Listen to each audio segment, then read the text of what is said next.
Interval training refers to working at various exercise intensities in periods of work and recovery.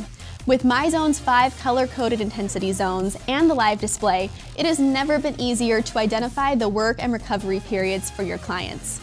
Myzone provides you with the option to coach by color rather than or in addition to time.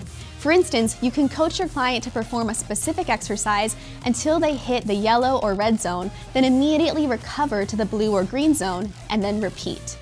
This method allows you to focus on recovery with your clients to make sure that their heart is recovering between work phases, irrespective of their fitness, so that they're ready to go for it on that next push. When looking at an interval training graph in your Myzone workout summary, you should see peaks of yellow and red and valleys of blue and green, similar to a roller coaster. You can review your clients' workout graphs to ensure that they are performing true interval training rather than steady-state exercise. Myzone helps everybody in the room to feel good that they are achieving the class that has been set out before them.